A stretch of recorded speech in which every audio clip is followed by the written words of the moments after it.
السلام عليكم ورحمة الله وبركاته. إن الحمد لله نحمده ونستعينه ونستغفره ونعوذ بالله من شرور أنفسنا ومن سيئات أعمالنا. من يهده الله فلا مضل له ومن يضلله فلا هادي له، وأشهد أن لا إله إلا الله وحده لا شريك له، وأشهد أن محمدا عبده ورسوله صلى الله تعالى عليه وعلى آله وصحبه وسلم تسليما كثيرا. يا أيها الذين آمنوا اتقوا الله حق تقاته ولا تموتن إلا وأنتم مسلمون. يا أيها الناس اتقوا ربكم الذي خلقكم من نفس واحدة وخلق منها زوجها وبث منهما رجالا كثيرا ونساء واتقوا الله الذي تساءلون به والأرحام إن الله كان عليكم رقيبا. يا أيها الذين آمنوا اتقوا الله وقولوا قولا سديدا يصلح لكم أعمالكم ويغفر لكم ذنوبكم ومن يطع الله ورسوله فقد فاز فوزا عظيما. أما بعد فإن خير الحديث كتاب الله وخير الهدي هدي محمد صلى الله عليه وسلم وشر الأمور محدثاتها وكل محدثة بدعة وكل بدعة ضلالة وكل ضلالة في النار. أعوذ بالله من الشيطان الرجيم. بسم الله الرحمن الرحيم. قل إن كنتم تحبون الله فاتبعوني يحببكم الله ويغفر لكم ذنوبكم والله غفور رحيم. আল্লাহ পাক রব্বুল আলামিনের সমস্ত প্রশংসা যে আল্লাহ পাক রব্বুল আলামিন আমাদেরকে সৃষ্টি করেছেন তার ইবাদত বন্দেগীর জন্য, এবং তার ইবাদত বন্দেগী তখনই ইবাদত হবে এবং তা নেকির কাজ হবে, আল্লাহ পাকের সন্তুষ্টির উপায় হবে যখন তা আল্লাহ পাক রব্বুল আলামিনের জন্য একমাত্র করা হবে এবং একমাত্র রাসূলুল্লাহ সাল্লাল্লাহু আলাইহি ওয়াসাল্লামের তরিকা অনুযায়ী করা হবে। সালাত এবং সালাম নাযিল হোক নবী মুহাম্মদ রাসূলুল্লাহ সাল্লাল্লাহু আলাইহি ওয়াসাল্লামের প্রতি, যার আনুগত্যকে আল্লাহ পাকের আনুগত্য বলে আখ্যায়িত করা হয়েছে কোরআনে কারীমে। ওয়া মান ইউতিইর রাসূল ফাকাদ আতা আল্লাহ, যে ব্যক্তি রাসূলুল্লাহ সাল্লাল্লাহু আলাইহি ওয়াসাল্লামকে মানল সে আল্লাহকে মানল। তিনি একমাত্র ব্যক্তিত্ব যার সার্বিক ক্ষেত্রে অনুসরণ করার কথা বলা হয়েছে, এবং তার অনুসরণ করাতেই রয়েছে সার্বিক কল্যাণ ইহকাল পরকালের, যার অনুসরণ করা আল্লাহ পাক ফরজ করেছেন কোরআনে কারীমে। মহান আল্লাহ সূরা আলে ইমরানের আয়াত নম্বর 31-এ ইরশাদ করেছেন, কুল ইন কুনতুম তুহিব্বুনাল্লাহ, হে নবী তুমি বলে দাও মানুষকে, ইন কুনতুম তুহিব্বুনাল্লাহ, তোমরা যদি মহান আল্লাহকে ভালোবাসো, ভালোবাসার দাবি করো, ভালোবাসতে চাও, ভালোবাসার প্রমাণ দিতে চাও, তাহলে ফাত্তাবিউনি, আমার অনুসরণ করো। অর্থাৎ নবী করিম সাল্লাল্লাহু আলাইহি সাল্লামকে আল্লাহ পাক হুকুম করেছেন যে তোমার যেন অনুসরণ করে তুমি তাদের জানিয়ে দাও যে আমার অনুসরণ করো, তাহলে আল্লাহ পাক রব্বুল আলামিনের ভালোবাসার প্রমাণ দিতে পারবে। আমাদের দাবি হচ্ছে যে আমরা আল্লাহকে ভালোবাসি, এর প্রমাণ হচ্ছে নবী করিম সাল্লাল্লাহু আলাইহি সাল্লামের অনুসরণ। আর এর প্রমাণ যদি দিতে পারি তো আল্লাহ পাক রব্বুল আলামিন দুটি উপহারের কথা বলেছেন। ইউহিব্বুকুমুল্লাহ, আমরা আল্লাহকে ভালোবাসার দাবি করলাম, প্রমাণ দিলাম, এর বদলায় আল্লাহ পাক ভালোবাসা দেবেন। আমাদের সৃষ্টির ভালোবাসা সীমিত ভালোবাসা, আল্লাহ পাক রব্বুল আলামিনের ভালোবাসা হচ্ছে অসীম ভালোবাসা, স্রষ্টার ভালোবাসা, রবের ভালোবাসা অসীম ভালোবাসা। যে ভালোবাসা আল্লাহ পাক রব্বুল আলামিন এর বদলায় দেবেন, আর উপরন্ত দেবেন ওয়াগফির লাকুম যুনুবাকুম, আল্লাহ পাক বলছেন তোমাদের গুনাহগুলিকে আল্লাহ পাক মাফ করে দেবেন, আল্লাহ পাক গুনাহ খাতা মাফ করে দেবেন। তা আমাদের জীবনের প্রতিটি ক্ষেত্রে রাসূলুল্লাহ সাল্লাল্লাহু আলাইহি ওয়াসাল্লামের অনুসরণ করতে হবে।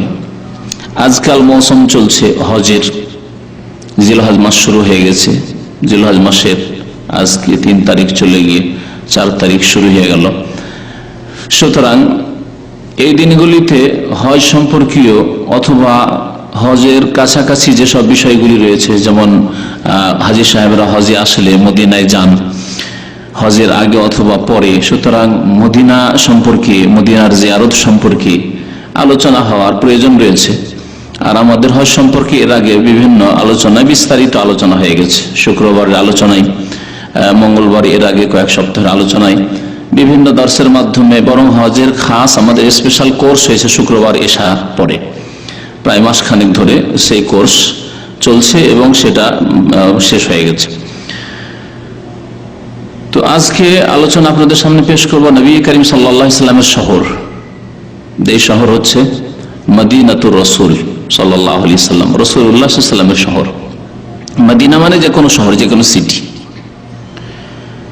মদিনাকে মদিনা এই জন্য বলা হয় যে নবী করিম সাল্লাল্লাহু আলাইহি সাল্লাম আসার পরে সেই শহরের নাম হলো মদিনাতুর রাসূল সাল্লাল্লাহু আলাইহি সাল্লাম, রাসূলুল্লাহ সাল্লাল্লাহু আলাইহি সাল্লামের শহর। তারপরে সংক্ষেপ করে দিয়ে আল মদিনা বলা হয়। ওর সাথে সাথে কেউ কেউ লাগিয়ে আল মদিনাতুল মুনাওয়ারা পরবর্তীতে বলা শুরু করলো, কেউ কেউ তার সাথে আল মদিনাতুন নববিয়া মানে নবী সাল্লাল্লাহু আলাইহি সাল্লামের মদিনা, মদিনাতুন নববিয়া এইভাবে বলা শুরু করলো।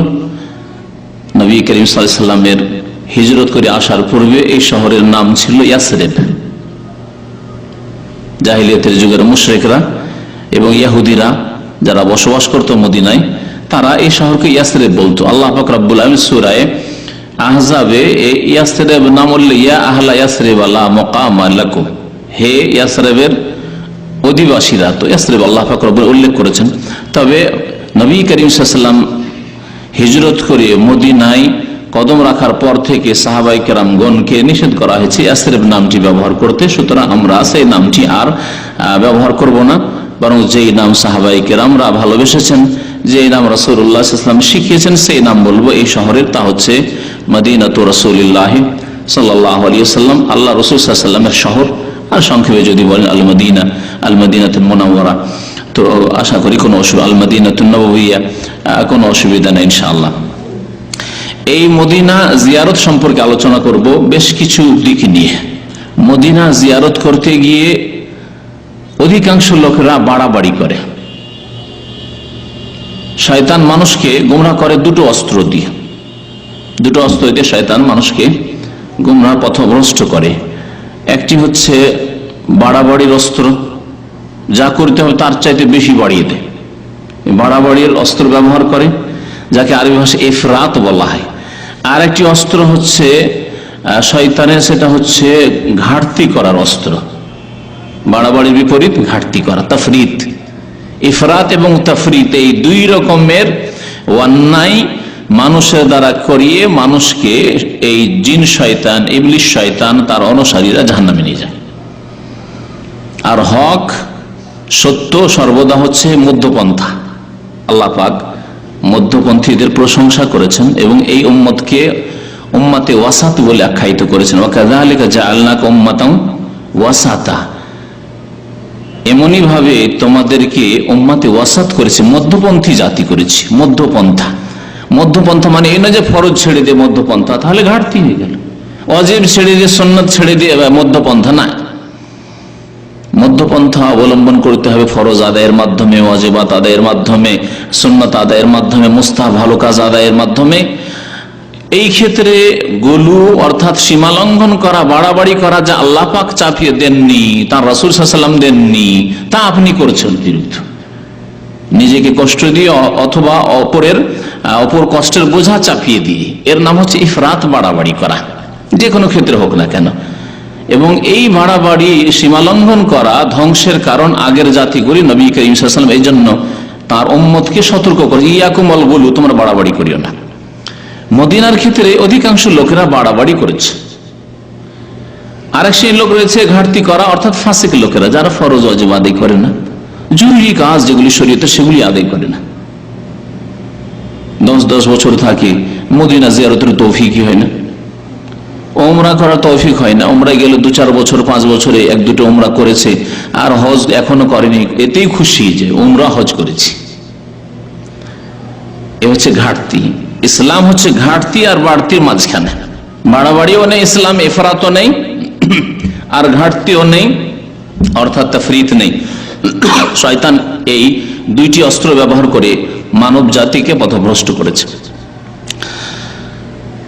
আরো খুব সহজ ভাষায় বলছি, যারা ফাসিকি কাজ করে, হারাম কাজগুলি করে, ফরজ ওয়াজিব ছেড়ে দিয়ে হারাম কাজ করে, অথবা হারাম খায়, হারাম কাজগুলি করে, নোংরা ছবি দেখে, জুয়া খেলে, থাইল্যান্ডি জুয়া, যে কোনো জুয়া হোক না কেন, অথবা সুদ খায়, ঘুষ খায়, এরা হচ্ছে ঘাটতিকারী, ফাসিকিন, পাপিষ্ট। আর যারা বাড়াবাড়ি করে অর্থাৎ যারা বিদাত করে, কোরআনে নেই, নবী করিম সাল্লাল্লাহু আলাইহি ওয়াসাল্লাম হাদিসে নেই, খোলাফায়ে রাশিদিনের সুন্নতে নেই, সাহাবা কেরামগণ তা করেননি, কিন্তু তারা সেগুলিকে ধর্মকর্ম দিন মনে করে, আল্লাহর নৈকট্য লাভের উপায় মনে করে এর নাম হচ্ছে বিদাত। এ হচ্ছে বাড়াবাড়ি, ইফরাত। যারা করে তারা বিদাত করে, আর যারা তাফরিদ করে তারা ফাসিকি কাজ করে, অর্থাৎ আল্লাহ পাকের ফরজ ওয়াজিব অনেক সময় ছেড়ে দেয় অথবা হারাম নাজায়েজ কাজ করে থাকে। আর হকপন্থীরা সবসময় মধ্যপন্থা অবলম্বন করে, ফরজ ওয়াজিব ত্যাগ করে না, সুন্নত জরুরি যেগুলি সুন্নতে মুআক্কাদা তা ত্যাগ করে না, তারপরে হারাম নাজায়েজ কাজ করে না, হারাম খায় না, হারাম আচরণ করে না।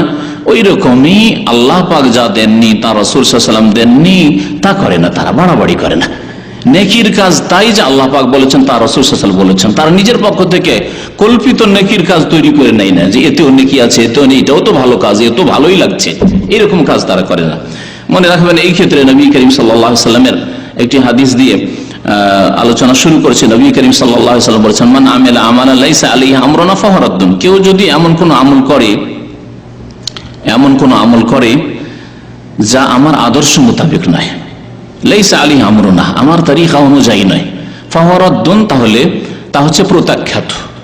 তাহলে মদিনার ক্ষেত্রে, যে মদিনার জিয়ারত সম্পর্কে আজকে আলোচনা করব, মদিনার ক্ষেত্রেও যদি এমন কোন আমল করেন লাইসা আলাইহি আমরুনা, যেটি রাসূলুল্লাহ সাল্লাল্লাহু আলাইহি ওয়াসাল্লামের আমর নয়, আদর্শ নয়, এর সাথে আরো লাগিয়ে নেন, কারণ নবী করিম সাল্লাল্লাহু আলাইহি ওয়াসাল্লাম বলেছেন, আলাইকুম বিসুন্নতি ওয়া সুন্নাতিল খুলাফা আর রাশিদিন আল মাহদিয়িন মিন বাদি, আমার সুন্নতকে তোমরা আঁকড়ে ধরবে এবং খোলাফায়ে রাশিদিন আবু বকর, ওমর, উসমান, আলী রাদিয়াল্লাহু তাআলা আজমাইন, এই চার খলিফার আদর্শকে তোমরা মজবুত করে ধারণ করবে। আব্দু আলাইহা বিন নওয়াজিজ, তোমরা মাড়ির দাঁত দিয়ে মজবুত করে ধরবে যাতে ছুটে না যায় তাদের আদর্শকে, নবী সাল্লাল্লাহু আলাইহি ওয়াসাল্লামের সুন্নাত এবং খোলাফায়ে রাশিদিনের সুন্নাত কি, তারপরে নাই। এই জন্য বলা হয়নি যে অতিরিক্ত তারা কিছু বিদাত করবেন না, বাড়াবেন না, তারা নবী করিম সাল্লাল্লাহু আলাইহি ওয়াসাল্লামের আদর্শ মোতাবেক পুরোপুরি চলার চেষ্টা করেছেন, সেই জন্য তাদেরকে সত্যের মাপকাঠি বলে বলা হয়েছে, তাদের তরিকা অনুযায়ী তোমরা চলবে। ইয়াকুম মুহদাসাতিল উমুর, আর সাবধান তোমরা নতুন কাজ করো। তারপরের কাজ যদি কেউ ধর্মের নামে করে তাহলে তার নাম হচ্ছে নতুন কাজ, আর নতুন কাজ হচ্ছে যা দিনে হয়ে থাকে, ধর্মের নামে হয়ে থাকে, তা বিদাত। সুতরাং এই মদিনার জিয়ারত সম্পর্কে যে আলোচনাগুলি করব সেগুলি কয়েকটি পয়েন্টে আমি আলোচনা করব। মদিনা জিয়ারত করতে গিয়ে বিদাতীদের সম্পর্কে ওলামারা লিখেছেন যে তারা কমের পক্ষে 30টি জায়গার জিয়ারত করে, 30টি জায়গার জিয়ারত করে।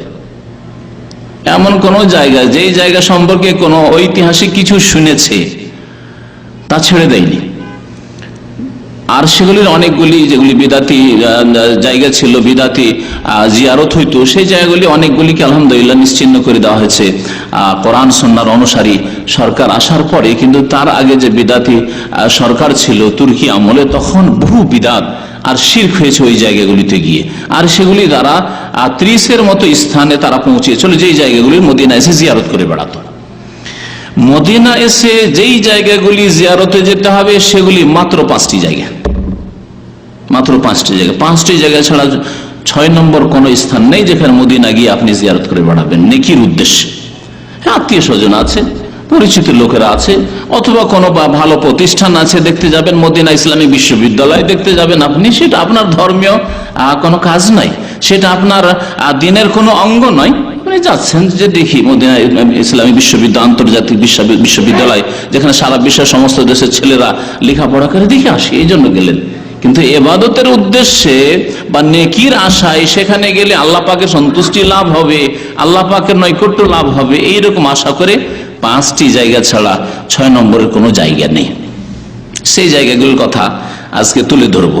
তার মধ্যে প্রথম যে নিয়ত করবেন মদিনা আসার সময়, তা সবগুলি জায়গার নিয়ত করবেন না, করবেন নবী করিম সাল্লাল্লাহু আলাইহি ওয়াসাল্লামের মসজিদের নিয়ত, যে আমি যাচ্ছি মদিনা শহরে এই জন্য যে সেখানে রাসূলুল্লাহ সাল্লাল্লাহু আলাইহি ওয়াসাল্লামের মোবারক হাত দিয়ে তৈরি করা মসজিদ রয়েছে, যে মসজিদের নাম হচ্ছে আল মসজিদ আন নববী, মসজিদ নববী। এই মসজিদ যেহেতু নবী করিম সাল্লাল্লাহু আলাইহি ওয়াসাল্লাম নিজে সাহাবায়ে কেরামদেরকে নিয়ে তৈরি করেছেন, এই জন্য এই মসজিদের নাম হচ্ছে মসজিদে নববী। এবং এই মসজিদে প্রথম ইমাম হচ্ছেন প্রিয় রাসূল সাল্লাল্লাহু আলাইহি ওয়াসাল্লাম। এই মসজিদের জিয়ারতের উদ্দেশ্য এই জন্য হবে যে এই মসজিদের ফজিলত সম্পর্কে বেশ কিছু হাদিস রয়েছে, আর আমাদের জন্য আমল করার জন্য একটি হাদিস যথেষ্ট। একাধিক হাদিস রয়েছে, যে হাদিসগুলি আপনাদেরকে শোনাবো। মদিনার জিয়ারত সম্পর্কে আলোচনার শুরুতে আরো বলি দিই, মদিনার জিয়ারত অর্থাৎ মসজিদ নববীর জিয়ারত। মসজিদ নববীর জিয়ারত হচ্ছে সুন্নাতে মুআক্কাদা। আপনার পক্ষে যদি সম্ভব হয় তাহলে জীবনে কখনো যদি আপনি আসেন, আপনার একটি সুন্নাতে মুআক্কাদা আদায় হবে। এটা হজের মৌসুমে হোক, যারা দূরে আছেন, হজ ছাড়া আসতে পারবো না, কোন রকম হজে এসেছি, সুতরাং হজের মৌসুমে হোক, অথবা হজের আগে হোক, হজের পরে হোক, হজের সফরে না হোক, অন্য কোনো সফর হোক, শুধু মদিনার জিয়ারত আলাদা সফর হোক, হজ করে মক্কা থেকে বিদায় হয়ে চলে গেছেন, আর শুধু কখনো গেলেন মদিনা, যেমন আমরা এখানে যারা প্রবাসী থাকি, শুধু মক্কার সফরে গেলেন আর মক্কা থেকে উমরা করে চলে আসলেন, মদিনা গেলেন না, জরুরি নয় আপনার জন্য। তারপরে কখন আবার শুধু মদিনার সফরে গেলেন, মদিনা জিয়ারত করে সেখানে নবী করিম সাল্লাল্লাহু আলাইহি ওয়াসাল্লামের মসজিদে নামাজ পড়ে চলে আসলেন, তাহলে এই সুন্নাত আদায় হয়ে গেল। এই কথাগুলি বলার উদ্দেশ্য হচ্ছে এই যে হজের সাথে মদিনা জিয়ারতের অথবা মসজিদ নববী জিয়ারতের অথবা নবী করিম সাল্লাল্লাহু আলাইহি ওয়াসাল্লামের কবর মোবারকের জিয়ারতের কোনো সম্পর্ক নেই, কোনো সম্পর্ক নেই। যারা বলেছে তারা জাল এবং ভিত্তিহীন হাদিসগুলির ভিত্তিতে বলেছে। আমার আলোচনার শেষ দিকে সে জাল হাদিসগুলি তুলে ধরার চেষ্টা করবো ইনশাআল্লাহ তাআলা। হজের সাথে এর কোনো সম্পর্ক নেই। হজ হওয়ার জন্য সহজ। আপনি যদি সাধারণ জ্ঞানে দেখেন, হজের আহকামগুলি কোথায় সম্পূর্ণ হয়? বাইতুল্লাহর তাওয়াফ করলে 1, সাফা মারওয়া সাই করলে 2, মেনায় গেলে 3, আরাফা গেলে 4, মুজদালিফা 5। মেনার মধ্যে মেনায় অবস্থান করা এবং কঙ্কর মারা, তাহলে কতটি জায়গা হলো এখানে? হ্যাঁ, বাইতুল্লাহর তাওয়াফ করা, সাফা মারওয়া সাই করা, মেনার অবস্থান বা মেনায় কঙ্কর মারা, আর মুজদালিফা আরাফা, এই 5টি জায়গা। বাস 5টি জায়গা ছাড়া আর কোনো সম্পর্ক নেই কোনো জায়গার সাথে যে আপনাকে অমুক জায়গায় যেতে হবে তাহলে আপনার হজ পুরা হবে। সুতরাং মদিনার সাথে হজের কোনো সম্পর্ক নেই। তবে রাসূলুল্লাহ সাল্লাল্লাহু আলাইহি ওয়াসাল্লামের মসজিদের ফজিলত আগে শুনিয়ে দিই, তারপরে মসজিদে নববীর জিয়ারতের উদ্দেশ্যে আপনি মদিনা আসবেন এই কথাগুলি দিয়ে শুরু করব বাকি জিয়ারতের আলোচনাগুলি। মসজিদ নববীর উদ্দেশ্যে যখন আপনি আসলেন, আপনার নিয়ত হবে তাহলে অন্তরে। নিয়ত মানে অন্তরের সংকল্প। অন্তরে নিয়ত হবে যখনই আপনি বাড়ি থেকে বেরিয়েছেন, বের হচ্ছেন, যে আমি রাসূলুল্লাহ সাল্লাল্লাহু আলাইহি ওয়াসাল্লামের শহরে এই জন্যই যাচ্ছি যে সেখানে তার মসজিদ রয়েছে, মসজিদের জিয়ারতে যাচ্ছি, সেখানে গিয়ে আমি নামাজ পড়বো, নামাজ পড়ার উদ্দেশ্যে যাচ্ছি। সেখানে নবী সাল্লাল্লাহু আলাইহি ওয়াসাল্লামের কবরের নিয়ত করবেন না, সেখানে আর কারো কবরের নিয়ত করবেন না, বাকির কবরস্থানের নিয়ত করবেন না, ওহদের শাহাদাদের কবরস্থান রয়েছে তাদেরও নিয়ত করবেন না, আর কোনো জায়গার নিয়ত আপনি করবেন না, বরং নবী করিম সাল্লাল্লাহু আলাইহি ওয়াসাল্লামের মসজিদে নামাজ পড়বে এই উদ্দেশ্যে আপনি বের হবেন। যখন আপনি মসজিদ নববীতে পৌঁছে গেছেন, মদিনায় পৌঁছে গেছেন, মসজিদ নববীতে নামাজ পড়া হইল তাহিয়াতুল মসজিদ, অথবা ফরজ নামাজের সময় থাকলে ফরজ নামাজ। তারপরে এখন শহরে এসে গেছেন নবী করিম সাল্লাল্লাহু আলাইহি ওয়াসাল্লামের হক, তার কাছে চলে এসেছেন, তার মোবারক কবর কাছে। সুতরাং আপনি তাকে সালাম করেন, তার খোলাফায়ে রাশেদিন তাদেরকে সালাম করেন, তার সাহাবায়ে কেরামরা বাকিতে রয়েছেন তাদেরকে সালাম করেন, তার সাহাবায়ে কেরাম শুহাদাগণ ওহদে রয়েছেন তাদেরকে সালাম করেন। এইভাবে সালাম করতে সেই জায়গাগুলিতে যাবেন, কিন্তু আপনার প্রথম নিয়ত হবে নবী করিম সাল্লাল্লাহু আলাইহি ওয়াসাল্লামের মসজিদে নামাজ পড়া উদ্দেশ্য। মসজিদে নববীর ফজিলত সম্পর্কে হাদিস কয়েকটি শোনাবো। তার প্রথম হাদিস হচ্ছে যে আল্লাহ পাক রব্বুল আলামিন মাত্র 3টি মসজিদের উদ্দেশ্যে সফর করতে আদেশ করেছেন নেকির উদ্দেশ্যে। নেকির জন্য যদি সফর করেন, কেমন নেকি? ইবাদত বন্দেগীর নেকি, ইবাদত বন্দেগী সেখানে গিয়ে করব এই নেকি। এইরকম যদি হয় তাহলে 3টি মসজিদ ছাড়া চতুর্থ কোনো জায়গা নেই। আর কিছু নেকি আছে, যেমন আত্মীয় স্বজনদের সাথে দেখা করতে যাবেন, মা বাবা বাংলাদেশে আছে, এখান থেকে আপনি ছুটি যাচ্ছেন, নেকি পাবেন নাকি? নেকি পাবেন, এটাও তো নেকির সফর, কিন্তু ইবাদত বন্দেগীর উদ্দেশ্য নয় যে ওখানে গিয়ে মা বাবার কাছে গিয়ে নামাজ পড়বো তাহলে বেশি নেকি হবে, ওখানে গিয়ে কোরআন তেলাওয়াত করবো তাহলে বেশি নেকি হবে, এটা চলবে না, এটা নেই। এই জন্য বললাম যে 3 মসজিদের উদ্দেশ্যে যে সফর করবেন সেখানে গিয়ে ওই মসজিদগুলিতে ইবাদত বন্দেগী করার জন্য যাচ্ছি, আর 4র্থ জায়গায় ইবাদত বন্দেগীর জন্য যাচ্ছি, আল্লাহর নৈকট্য লাভের জন্য যাচ্ছি, এই উদ্দেশ্যে আর কোন জায়গায় আল্লাহ পাক রাখেননি। নবী করিম সাল্লাল্লাহু আলাইহি ওয়াসাল্লাম ইরশাদ করছেন যে আবু হুরায়রা রাদিয়াল্লাহু তাআলা আনহু বর্ণিত হাদিস, লা তুশাদ্দুর রিহালু ইল্লা ইলা সালাসাতি মাসাজিদ, সফরের জন্য সাওয়ারিতে চাপা যাবে না। আপনি যানবাহনে চাপবেন, তখনকার জামানায় যানবাহন ছিল উট, মরুভূমির জাহাজ। সফর করা যাবে না ইল্লা ইলা সালাসাতি মাসাজিদ, 3টি মসজিদ ছাড়া। কিসের উদ্দেশ্যে সফর করা যাবে না? ইবাদত বন্দেগীর উদ্দেশ্যে। লা তুশাদ্দুর রিহালু লিআজালিল ইবাদা, ইবাদতের উদ্দেশ্যে। আপনার ব্যবসায়ী সফর করা যাবে, ভ্রমণের সফর, ভিজিটের সফর করা যাবে, আপনার আত্মীয় স্বজনদের দেখাশোনা সফর করা যাবে, ইলম হাসিল করা সফর করা যাবে। আমরা সফর করেছি মদিনার ইলম হাসিল করার জন্য, আর অন্যান্য কত শহরে গিয়েছি ইলম হাসিল করার জন্য। আইম্মায়ে কেরামগণ, মুহাদ্দিসিনে কেরামের যুগে বড় বড় বিভিন্ন শহরে তারা গিয়েছেন, যদি 1-2টি হাদিসের কথা খোঁজ পেয়েছেন সেখানে গিয়েছেন, নেকির উদ্দেশ্যে গিয়েছেন, কিন্তু ইলম হাসিল করার উদ্দেশ্যে সেখানে গিয়ে ইবাদত বন্দেগী করব এই উদ্দেশ্যে যাননি তারা। 3টি মসজিদ ছাড়া 4র্থ কোন স্থানের জন্য সফর যখন করা যাবে না, তাহলে আজমিরের জন্য সফর করবেন না, আর বলবেন আজমির শরীফ যাচ্ছি, দলে দলে আজমির শরীফ যাচ্ছি। বাগদাদের উদ্দেশ্যে সফর করবেন না এই উদ্দেশ্যে যে বাগদাদ শরীফ বড় পীরের দরবারে হাজিরি দিতে যাচ্ছে, এরকম শিরকি সফর করবেন না। যাবেন না যে ফুরফুরা যাচ্ছি, ফুরফুরা শরীফে যাচ্ছি নেকির জন্য, এইসব শিরকি সফর, বিদাতি সফর। যদি সেখানে গিয়ে আল্লাহ ছাড়া অন্যের কাছে চায় তাহলে শিরকি সফর। খাসি গরু জবাই করে ওইসব মৃত ব্যক্তির সন্তুষ্টির জন্য অথবা কোনো জীবিত ব্যক্তির সন্তুষ্টির জন্য, তাহলে শিরকি সফর। আর যদি মনে করে সেই জায়গাগুলি খুব বরকতের জায়গা, সেই জন্য যাচ্ছি, কিন্তু সেখানে গিয়ে শিরক না করে, তাহলে বিদাতি সফর। প্রথম জায়গা যার উদ্দেশ্যে সফর করা হবে আল মসজিদুল হারাম, সম্মানিত মসজিদ। আল্লাহ পাক রব্বুল আলামিন একে কোরআনে কারীমে মসজিদ হারাম বলে আখ্যায়িত করেছেন। সুবহানাল্লাযী আসরা বিআবদিহি লাইলাম মিনাল মসজিদিল হারাম ইলাল মসজিদিল আকসা। নবী করিম সাল্লাল্লাহু আলাইহি ওয়াসাল্লামকে মেরাজে যে নিয়ে যাওয়া হয়েছিল রাতারাতি মসজিদ হারাম থেকে মসজিদ আকসা পর্যন্ত, তারপরে এই আকাশ পথে আল্লাহ পাক মসজিদ হারামের কথা কোরআনে কারীমে উল্লেখ করেছেন।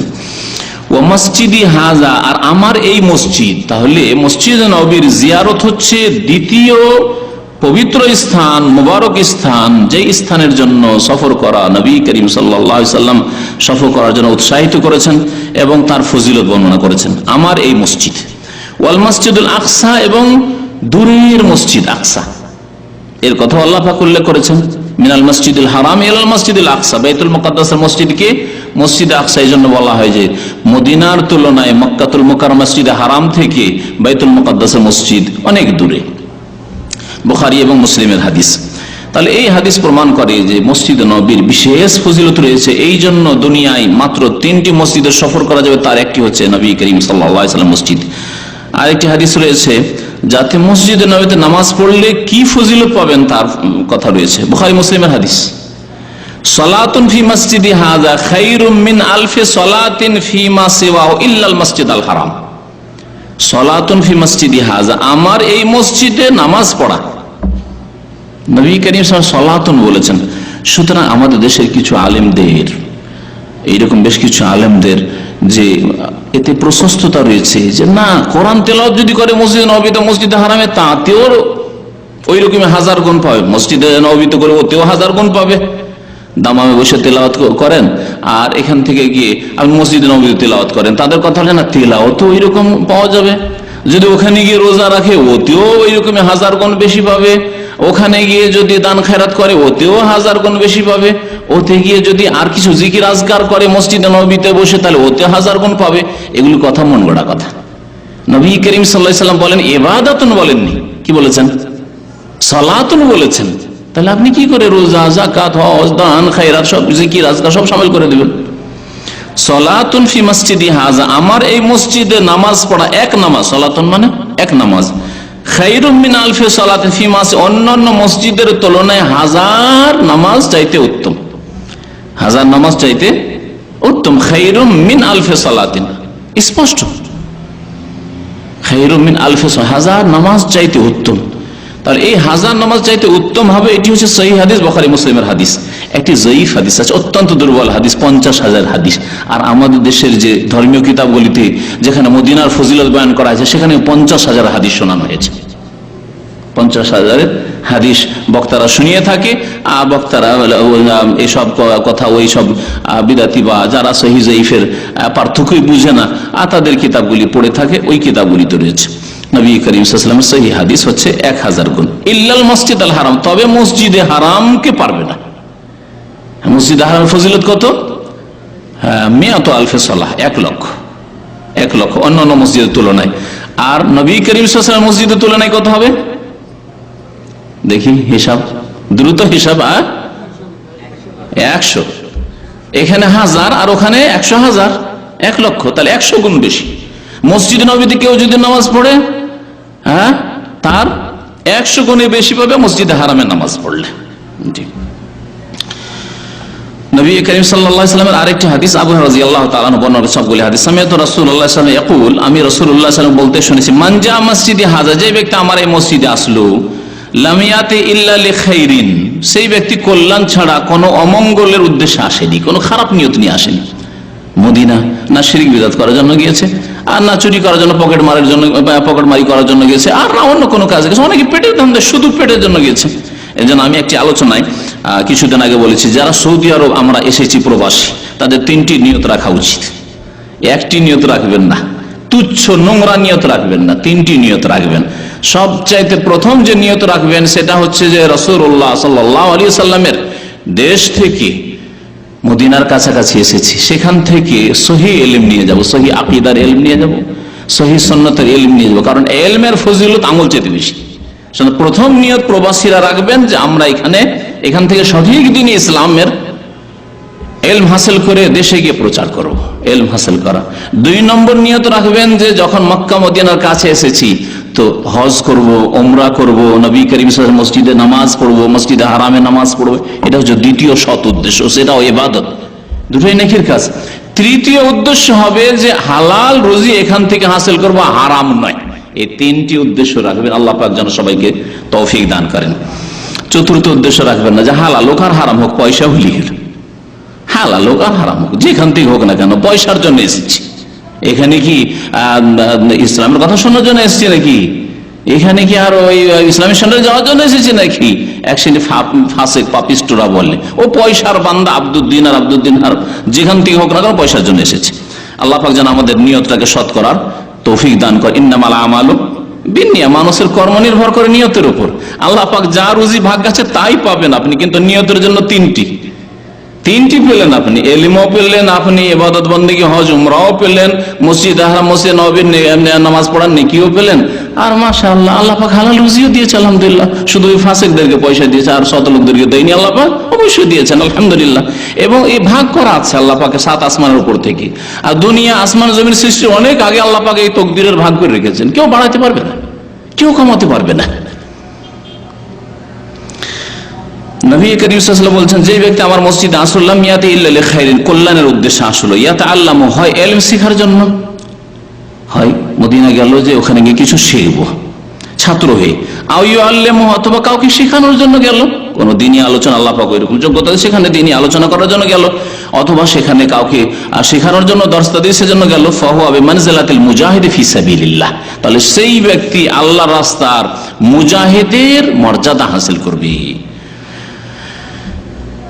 হাদিসটি সুনান ইবনে মাজাহতে রয়েছে এবং হাদিসটি সহিহ।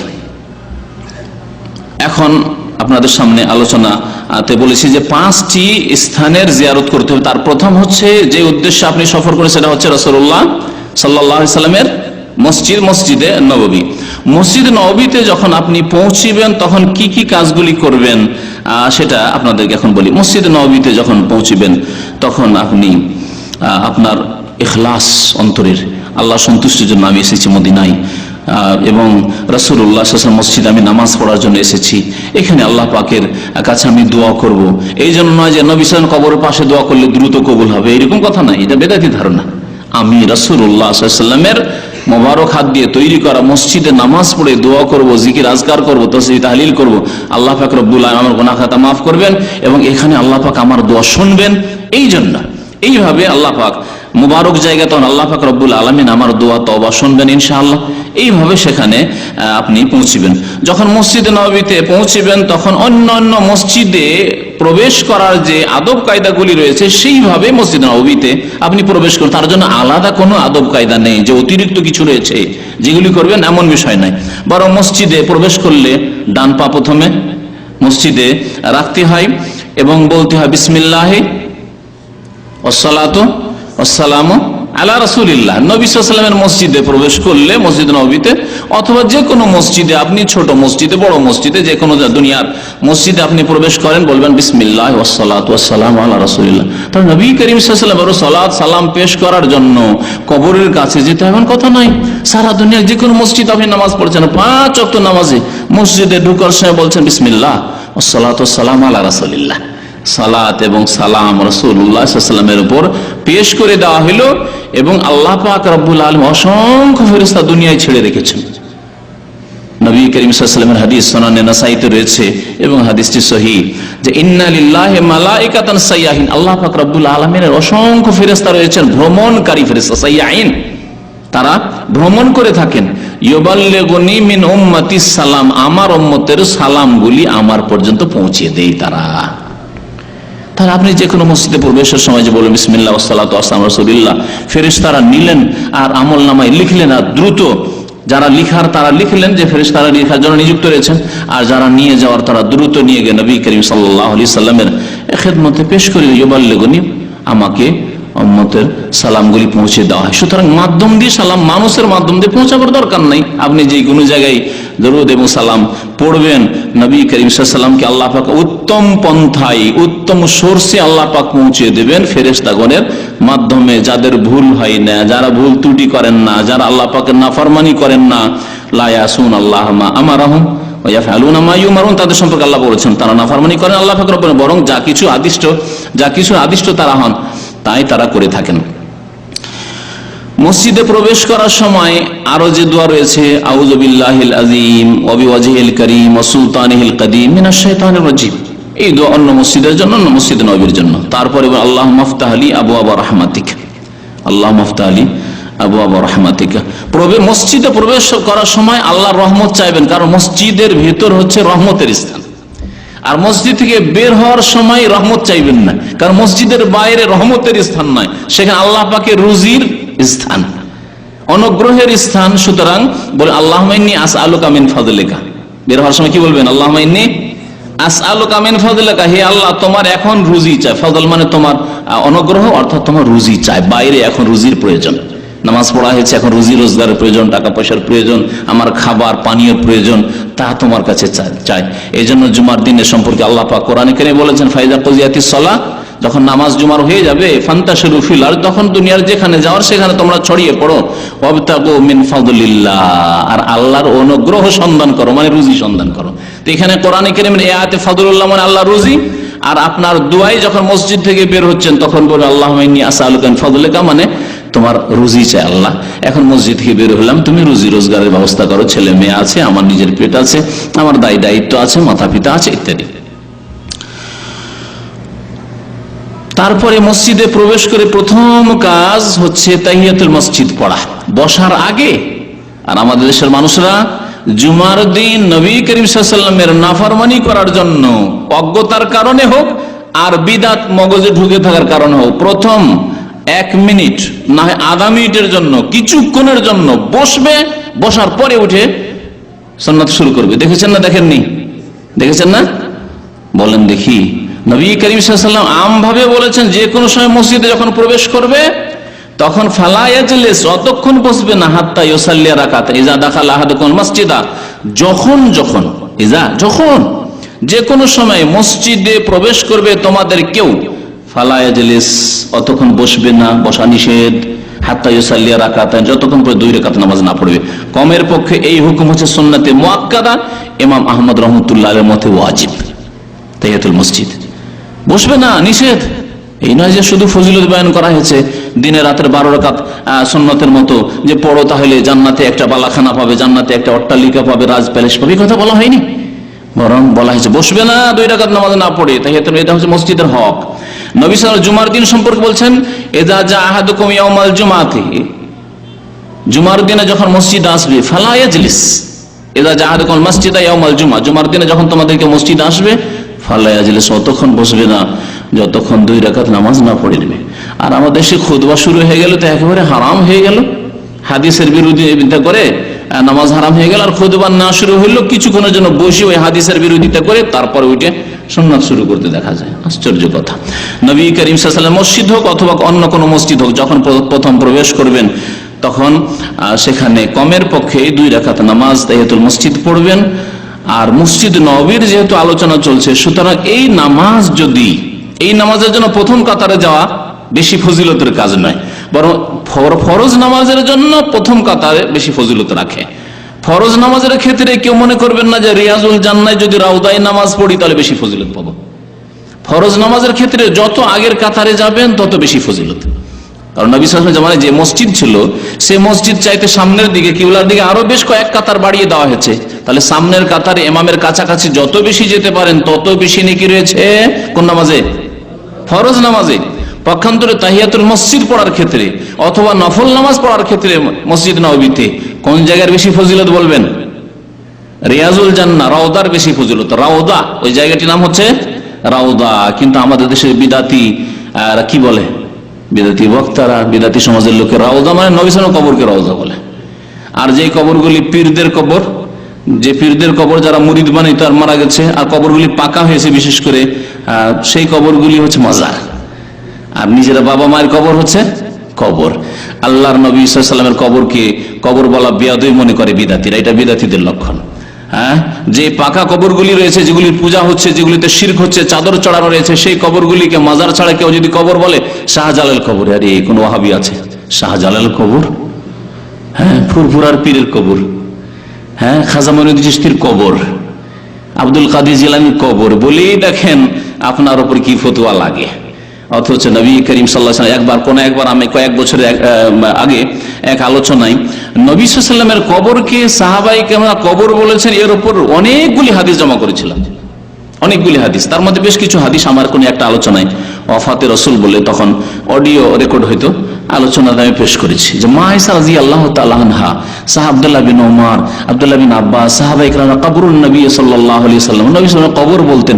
কখনো তারা স্বপ্ন দেখেননি যে এই নবীর কবরকে রওজা বলতে হবে অথবা মাজার বলতে হবে। এসব কথাবার্তা বিদাতি কথা, যা পরবর্তীকালে মুসলিমদের দ্বীন থেকে সরে যাওয়ার কারণে, সুন্নাত থেকে সরে যাওয়ার কারণে এই বিদাতি কথাবার্তা এসেছে।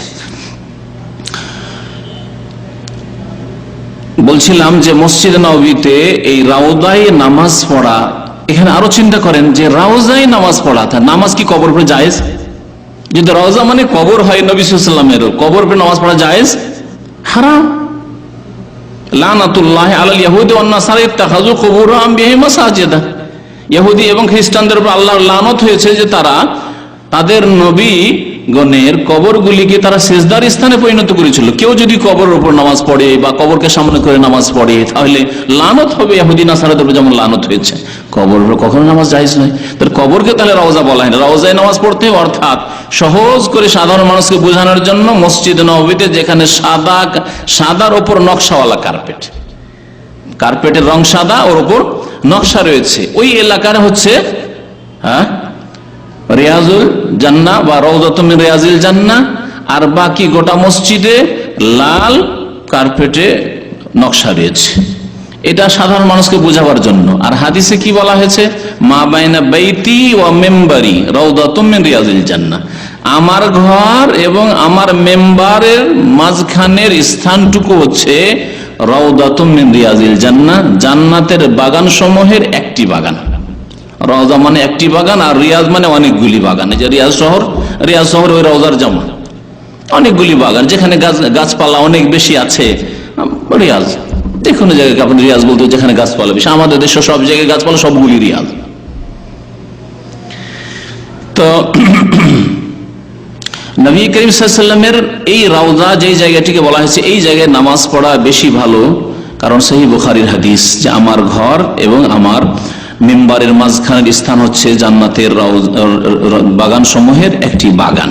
জান্নাতের বাগান সমূহের একটি বাগান, এর অর্থ কি হতে পারে এই সম্পর্কে বিভিন্ন মত রয়েছে। তার মধ্যে সবচেয়ে প্রসিদ্ধ মত এবং যেটি সহজ মানুষের জন্য বোঝার, সেটা হচ্ছে যে এই স্থানটি এমন মোবারক স্থান, এই জায়গায় যদি নামাজ পড়ে, কেউ ইবাদত বন্দি করে, নামাজ পড়ে, কোরআন তেলাওয়াত করে, জিকির আজকার করে, এখানে তো বলা হয়নি এই হাদিসে যে নামাজ পড়ার ফজিলত, বলা হয়েছে যে এই জায়গাটুকু হচ্ছে জান্নাতের বাগান সমূহের একটি বাগান।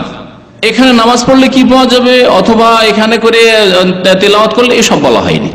সুতরাং এখানে ইবাদত বন্দেগী করলে ওই ব্যক্তি জান্নাতের বাগান পর্যন্ত পৌঁছিতে সক্ষম হবে। এই জায়গায় ইবাদত বন্দেগী করা জান্নাতের বাগানে পৌঁছার উপায়, এ হচ্ছে প্রসিদ্ধ ব্যাখ্যা। আর কেউ কেউ বলেছেন যে এই স্থানটুকু এত মোবারক স্থান, যে জায়গাটুকু জান্নাতের বাগানে গিয়ে সেট করে দেওয়া হবে কাল কিয়ামতে, আল্লাহু আ'লাম এই ক্ষেত্রে, কারণ এটি গায়বের কথা, আল্লাহ ভালো জানেন। নবী করিম সাল্লাল্লাহু আলাইহি ওয়াসাল্লাম শুধু বলে জান্নাতের বাগান সমূহের একটি বাগান। এখানে এই হাদিসের আলোচনায় আরেকটি কথা বলে দেওয়া জরুরি। আমাদের দেশের যারা বিদাতি, তারা একটি জাল হাদিস এখানে বয়ান করে, মা বাইনা বাইতির জায়গায় মা বাইনা কবরি, মা বাইনা কবরি ও মেম্বারি, আমার কবর এবং আমার মেম্বারের মাঝখান স্থানটুকু হচ্ছে জান্নাতের বাগান সমূহের একটি বাগান।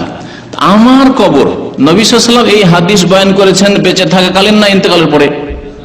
বেঁচে থাকাকালীন। তাহলে তিনি আগে থেকে জানতেন যে আমার কবর কোথায় নাকি? তা তো নয়, কোনো প্রমাণ নেই যে তিনি এই গায়েব জানতেন যে আমার কবর অমুক জায়গায় হবে, অথবা কাউকে দেখে যে এই জায়গায় আমার কবর হবে, কোন দলিল আছে?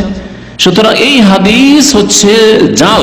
আর সহি হচ্ছে যেটি বুখারীতে রয়েছে, মা বাইনা বাইতি, আমার ঘর, মা আয়েশা রাদিয়াল্লাহু তাআলা আনহা হুজরা, যেখানে পরবর্তীতে নবী করিম সাল্লাল্লাহু আলাইহি ওয়াসাল্লাম কবর হয়েছে। হয়তো কোন ব্যক্তি, কোন বর্ণনাকারী যার স্মৃতি শক্তি দুর্বল, সে ব্যক্তি বাইতির জায়গায় কবরই করে দিয়েছে, কারণ যখন পরবর্তীতে হাদিস বয়ান করেছে সেই দুর্বল ব্যক্তি, নবী সাল্লাল্লাহু আলাইহি ওয়াসাল্লাম তখন কবর হয়ে গেছে ওই ঘরের মধ্যে, আর তারপরে তখন বাইতির জায়গায় কবরটাকে রেখে দিয়েছে, আর ওই হাদিস বর্ণিত হয়ে গেছে। অথচ হাদিসের এই কবরি শব্দটি ঠিক নয়। আমার ঘর এবং আমার মেম্বারের মাঝখার স্থানটুকু হচ্ছে জান্নাতের বাগান সমূহের একটি বাগান। যখন মসজিদ নববীতে আপনার এই নফল নামাজ পড়া হয়ে যাবে, অর্থাৎ তাহিয়াতুল মসজিদ পড়া হয়ে যাবে, অথবা ফরজ নামাজের সময় থাকলে ফরজ নামাজ পড়া হয়ে যাবে, তারপরে নবী করিম সাল্লাল্লাহু আলাইহি ওয়াসাল্লামের মোবারক কবরের কাছাকাছি এসেছেন, তার হক আছে। আপনি চিন্তা করুন, আপনার কোন ঘনিষ্ঠ ব্যক্তি যে আপনাকে ভালোবাসার দাবি করে, সে যদি দাম্মাম শহর আসে, সে থাকতো রিয়াদে অথবা থাকতো কোথাও অন্য কোনো শহরে থাকতো, আর দাম্মাম আসে, আসার পরে আপনার সাথে দেখা না করে আপনাকে সালাম করলো না, চলে যায়, তো আপনার মনে কষ্ট হবে না? অবশ্যই কষ্ট হবে। তার জন্য উচিত হবে আপনার সাথে সাক্ষাৎ করে যাওয়া। ওই রকমই যখন আপনি মসজিদে নববীতে পৌঁছে গেছেন এই উদ্দেশ্য নিয়ে যে নবী করিম সাল্লাল্লাহু আলাইহি ওয়াসাল্লাম মসজিদে নামাজ পড়বো, আর নবী করিম সাল্লাল্লাহু আলাইহি ওয়াসাল্লামের কবর মোবারকের কাছাকাছি পৌঁছেছেন, তাহলে আপনি সালাম করবেন।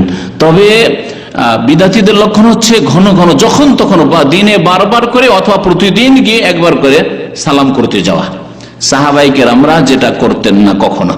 ইমাম ইবনে তাইমিয়া রাহমাতুল্লাহ এই বিষয়টিকে বিস্তারিত আলোচনা করেছেন এবং বলেছেন একমাত্র আব্দুল্লাহ বিন ওমর রাদিয়াল্লাহু তাআলা আনহুমা যখন সফর থেকে আসতেন, তখন এসে নবী করিম সাল্লাল্লাহু আলাইহি ওয়াসাল্লামের উপর সালাম পেশ করতেন, আবু বকর সিদ্দিক রাদিয়াল্লাহু তাআলা আনহুর উপর সালাম পেশ করতেন কবরের সামনে দাঁড়িয়ে, এবং তারপরে তার আব্বা উমর রাদিয়াল্লাহু তাআলার উপর সালাম পেশ করতেন, আর তারপর চলে যেতেন।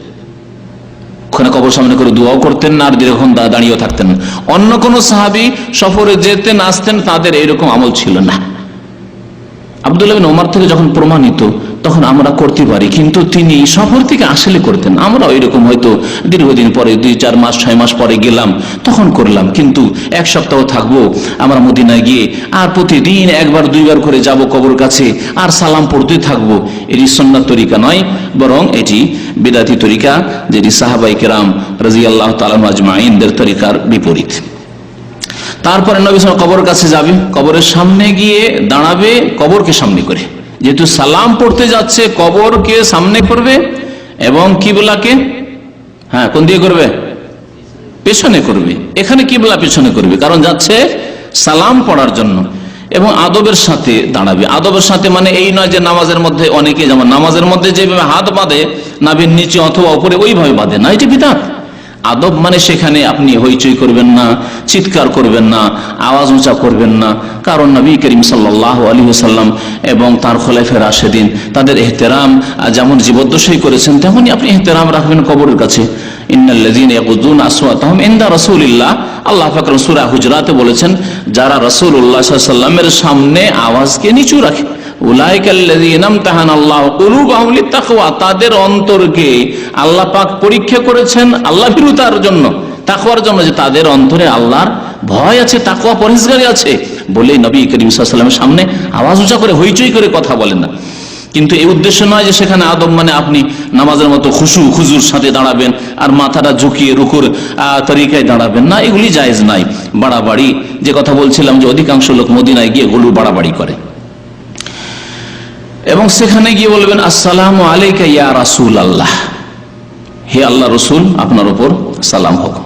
এর সাথে সাথে বলি আপনাদেরকে যে এর আগে নবী সাল্লাল্লাহু আলাইহি ওয়াসাল্লাম এই যে সালাম পড়ছেন আপনি নবী সাল্লাল্লাহু আলাইহি ওয়াসাল্লাম কবর কাছে, তার আগে সালাম পড়েছেন না পড়েননি? কখন?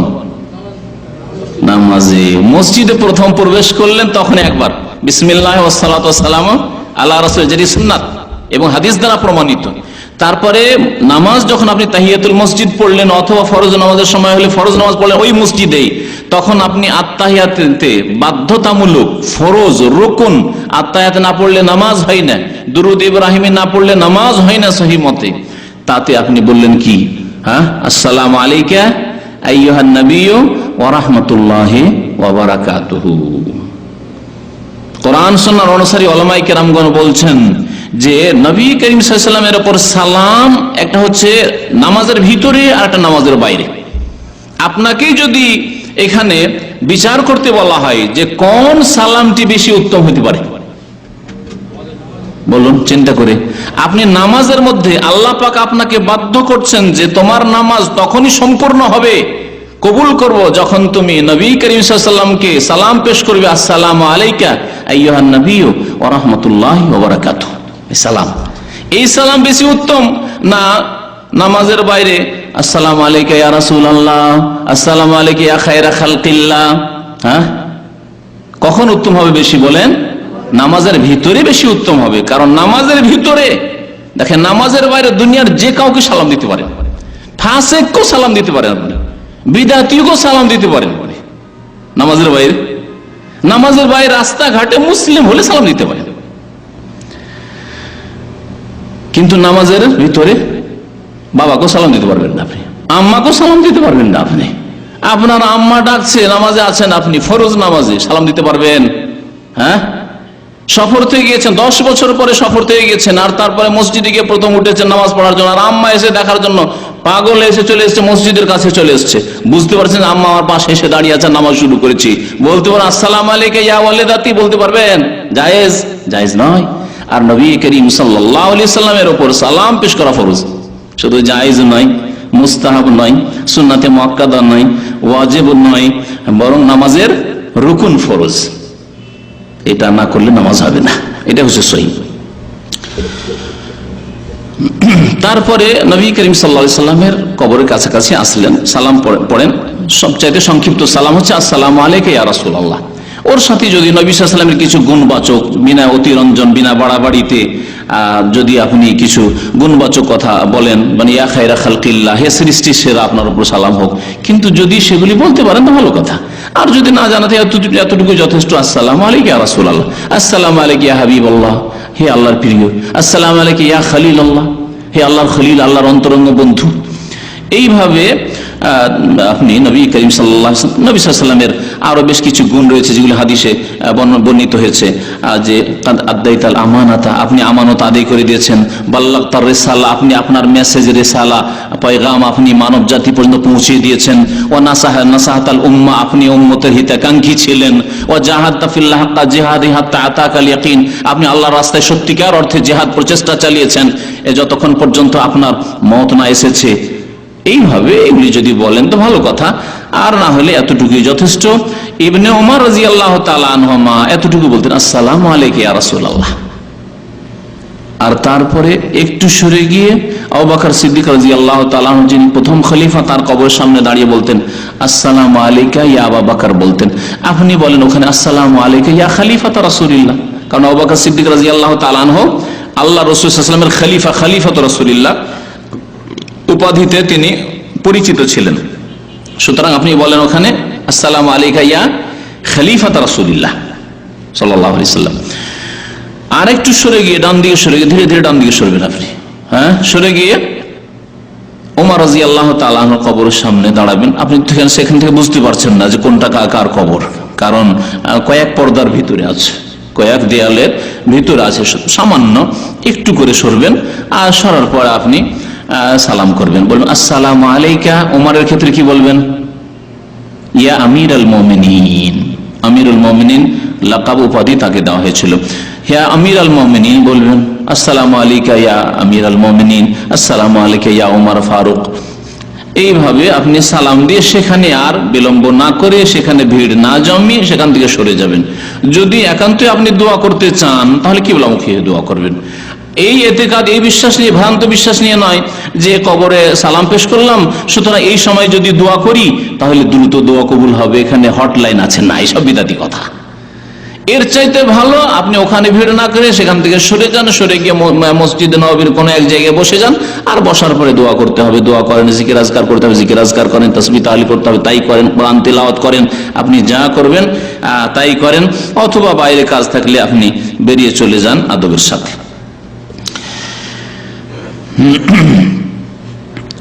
আব্দুল্লাহ বিন উমর রাদিয়াল্লাহু তাআলা আনহু সম্পর্কে হাদিসে বর্ণিত হয়েছে যে তিনি বলতেন আসসালামু আলাইকা ইয়া রাসূলুল্লাহ, আসসালামু আলাইকা ইয়া আবু বকর, আসসালামু আলাইকা ইয়া আবাতাহ। উমর রাদিয়াল্লাহু তাআলা কবরের সামনে যখন যেতেন তখন বলতেন আসসালামু আলাইকা ইয়া আবাতাহ, হে প্রিয় আব্বা।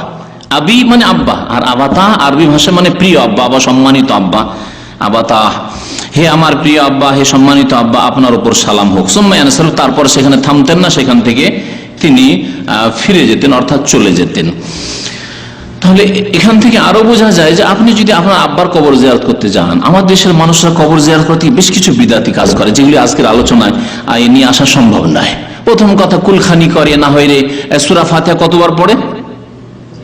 11 বার সূরা ফাতিহা পড়ে। এগুলি সব বাড়তি বিদাত। এগুলি মনে করে যে এগুলি ওসিলা পেশ করলাম। আর তারপরে কোথায় আল্লাহর নবী করলেন না সাল্লাল্লাহু আলাইহি ওয়াসাল্লাম, সাহাবায়ে কেরামরা করলেন না, খোলাফায়ে রাশিদিন করলেন না, এসব কুলখানি আর সূরা ফাতিহা খানি, আর আপনি কেন করবেন? এর নামই তো বিদাত। তারপরে ওখানে গিয়ে আসসালামু আলাইকা ইয়া আবি কেউ বলেন না, ওই আল্লাহ মাগফির হাইয়ানা ওয়া মাইয়াতিনা ওয়া শাহিদিনা ওয়া গায়বিনা। আর ওই ক্ষেত্রে বিদাত যে চারিদিক থেকে কবরকে গোল করে ঘিরে নিলাম, গোলাকার করে চারিদিক থেকে কবরকে ঘিরবে, কারো কিবলা পিছনে, কারো ডানে, কারো বামে, কিবলার পরোয়া না করে। না, কবরকে সামনে করলেও কিবলাকে সামনে করে দোয়া করে, নিজের দোয়ার আদব। এবং সালাম, আপনার আব্বা যখন আপনার আব্বার কবরের কাছে গিয়েছেন, আপনার আম্মার কবরের কাছে গিয়েছেন, তখন বলে আসসালামু আলাইকা ইয়া উম্মি, আসসালামু আলাইকা ইয়া আবি, আসসালামু আলাইকা ইয়া আখি, এইভাবে বলেন। এছাড়া যে দোয়াগুলি রয়েছে কবর জিয়ারতের, সেই দোয়াগুলি পড়ে আসসালামু আলাইকুম আহলাদ দিয়ারি মিনাল মুমিনিন ওয়াল মুসলিমিন ওয়া ইন্না ইনশাআল্লাহু বিকুম লালাহিকুন নাসআলুল্লাহ লানা ওয়া লাকুমুল আফিয়া। এটি হচ্ছে সহিহ দোয়া কবর জিয়ারতের বা কবরস্থান জিয়ারতের। পক্ষান্তরে আমার দেশে আরেকটি দোয়া প্রসিদ্ধ আছে যেটা সাধারণ লোকেরা মুখস্থ রাখে, হাদিস জয়ীফ, সেটা হচ্ছে আসসালামু আলাইকুম ইয়া আহলাল কবুরে ইয়াগফিরুল্লাহু লানা ওয়া লাকুম আনতুম সালাফুনা ওয়া নাহনু বিল আসার। হাদিস জয়ীফ, এটি হচ্ছে দুর্বল। মদিনায় যতদিন থাকবেন ততদিন যথাসাধ্য চেষ্টা করবেন মসজিদে নববীতে 5 ওয়াক্ত নামাজ পড়ার। নামাজের সময় চলে গেলেন মসজিদে নববীতে 1000-এর ফজিলত ছেড়ে দিয়ে চলে গেলেন কোবায় ফরজ নামাজ। না, কোবা যাবেন আপনি এমন সময় যে সময় ফরজ নামাজ ছুটে না যায়। জোহর আসরের মাঝখানে গেলেন, অথবা সকালবেলা ফজর থেকে জোহরের মাঝখানে গেলেন, আর ফিরে এসে আবার জোহর পেয়ে গেলেন, ফিরে এসে জোহর আসর মাঝখানে, আসর মাগরিবের মাঝখানে গেলে আপনি এসে মাগরিব এশা পেয়ে গেলেন মসজিদে নববীতে। এইভাবে যাবেন। অন্য জায়গায় ফরজ নামাজগুলি না পড়ে মসজিদে নববীতে ফরজ নামাজ পড়বেন, কারণ তার ফজিলত রয়েছে। বললাম যে মদিনায়, শুরুতে আমি বলেছি মদিনায় গিয়ে 5টি স্থানের জিয়ারত করবেন, তার মধ্যে একটি হচ্ছে মসজিদে নববী। আর 2 নম্বর যেটাও বলা হয়ে গেছে সেটা হচ্ছে নবী করিম সাল্লাল্লাহু আলাইহি ওয়াসাল্লামের কবর, এবং তার সাথে সাথে আবু বকর সিদ্দিক রাদিয়াল্লাহু তাআলার কবর এবং ওমর রাদিয়াল্লাহু তাআলার কবর। এই 3টেকে একসাথে, তাহলে 2টো জায়গায় আলোচনা হয়েছে। তারপরে যেই জায়গাগুলিতে জিয়ারতে যাবেন এবং নামাজ পড়বেন সেখানে তার একটি হচ্ছে মসজিদে কোবা। মসজিদে কোবা যাবেন দেখতে, জিয়ারত মানে দেখতে যাওয়া, আর সেখানে গিয়ে মসজিদে কোবাতে নামাজ পড়বেন। কারণ এই মর্মে দুটি হাদিস রয়েছে। যারাই মদিনা পৌঁছিবে তাদের জন্য মুস্তাহাব হচ্ছে মসজিদে কোবা যাওয়া। নবী করিম সাল্লাল্লাহু আলাইহি ওয়াসাল্লাম প্রত্যেক শনিবারে তিনি যেতেন আসর পরে মসজিদে কোবা, হেঁটে যেতেন, কখনো কখনো কখনো কখনো উটের পিঠে চেপে যেতেন, আর সেখানে গিয়ে 2 রাকাত নামাজ পড়তেন। কানা নবী সাল্লাল্লাহু আলাইহি ওয়াসাল্লাম ইয়াজুরু মসজিদ কোবা রাকিবান ওয়া মাশিয়ান ওয়া ইউসাল্লি ফিহি রাকাতাইন, সহিহ বুখারীর হাদিস। পায়ে হেঁটে যেতেন। এই জন্য আমরা যখন মসজিদে মদিনায় ছিলাম 4 বছর, তখন আমরা চেষ্টা করতাম পায়ে হেঁটে যাওয়ার, যদিও 3-4 কিলোমিটার কাছাকাছি, 3 কিলোমিটার কম নয়, তারপরে পায়ে হেঁটে যাওয়ার চেষ্টা করতাম, পায়ে হেঁটে যাওয়া। নবী সাল্লাল্লাহু আলাইহি ওয়াসাল্লাম যেতেন। আর কেউ যদি গাড়িতে চেপে যায়, হাঁটতে না পারে, তাতে কোনো অসুবিধা নেই। ইমাম মালিক রাহমাতুল্লাহকে যখন জিজ্ঞাসা করে এই মর্মে, তখন তিনি বলেছিলেন যে অসুবিধা নেই, কেউ যদি হেঁটে যায় তাও করতে পারে, কেউ যদি গাড়িতে চেপে যায় বা যানবাহনে চেপে যায়, সেই সময় তো উটের যাওয়ার যুগ ছিল, তাতেও কোনো অসুবিধা নেই, সবটাই চলতে পারে। আরেকটি হাদিস রয়েছে মসজিদে কোবার ফজিলত সম্পর্কে, সেটা হচ্ছে আপনি যে হোটেলে থাকবেন অথবা যেই বাসায় থাকবেন সেখান থেকে উজু করে বের হবেন, এই খেয়াল রাখবেন। কারণ অনেকে যায় যারা বিনা উজুতে মসজিদে কোবা যায়, আর যার মসজিদে কোবার উজুখানায় গিয়ে উজু করে, তাদের জন্য কিন্তু এই ফজিলতে সন্দেহ চলে আসবে, পাবে কিনা ফজিলত। নবী করিম সাল্লাল্লাহু আলাইহি ওয়াসাল্লাম বলেছেন, সাহল বিন হুনাইফ বর্ণনা করছেন হাদিসটি, মান তাতাহারা ফি বাইতিহি, যে ব্যক্তি নিজের বাড়িতে পবিত্রতা হাসিল করলো, নিজের বাড়ি মানে আপনার যদি বাড়ি থাকে তো ভালো কথা, আর না হলে আপনার কোন আত্মীয়র বাড়ি আছে যেখানে আপনি আছেন, অথবা হোটেলে আছেন, সেটাই আপনার বাসা। নিজের বাড়িতে যে ব্যক্তি উজু করলো, সুম্মা আতা মসজিদে কোবা, তারপরে মসজিদে কোবায় আসলো, ফাসাল্লা ফিহি সালাতান, সেখানে সে কোনো নামাজ পড়লেন 2 রাকাত নামাজ পড়লেন, কানা লাহু কাজরে উমরা, তাহলে সেই ব্যক্তি উমরার নেকি পাবে, সেই ব্যক্তি উমরার নেকি পাবে। নাসাইর হাদিস, হাদিসটি সহিহ।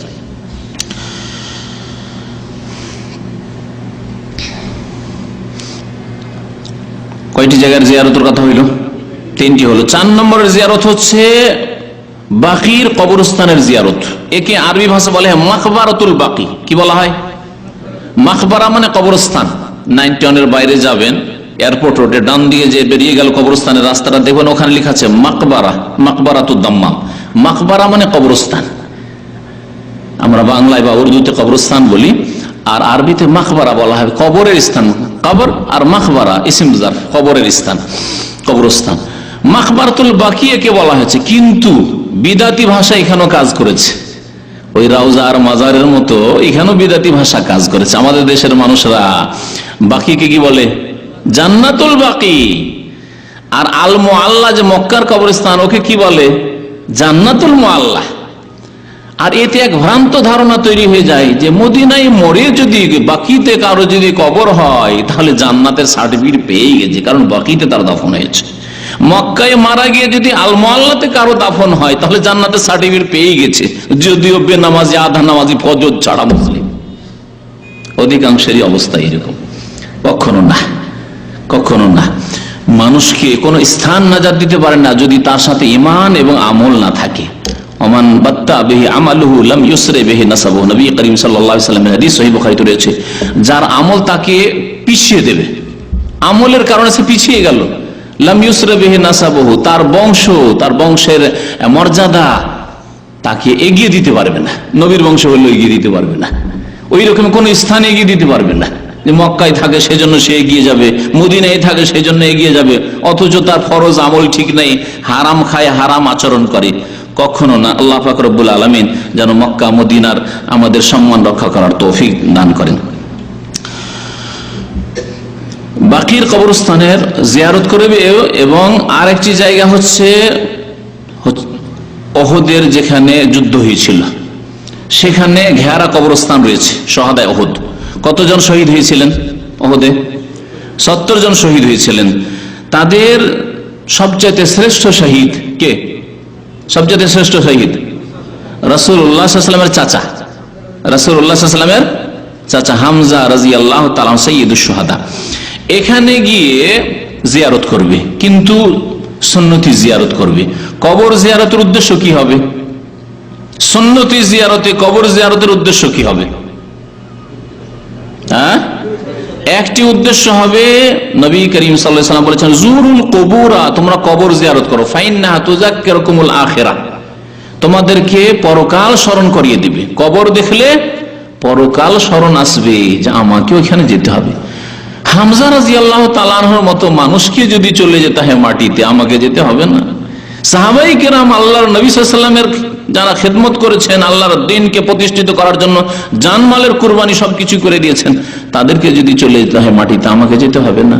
কখন যে আমার ডাক চলে আসে, আমাকে হঠাৎ করে নিয়ে চলে যাবে, আমার কাছ থেকে আত্মা কেড়ে নিয়ে খোল পড়ে থেকে যাবে, আমি বেআমল হয়ে মরলে হবেটা কি? সংশোধন হবে।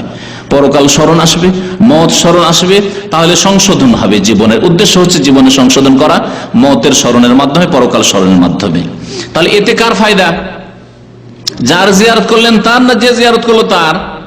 যেই ব্যক্তি জিয়ারতে গেল তার ফায়দা, আপনার উপকারের জন্য গেলেন আপনি, এটি আপনার উপকার।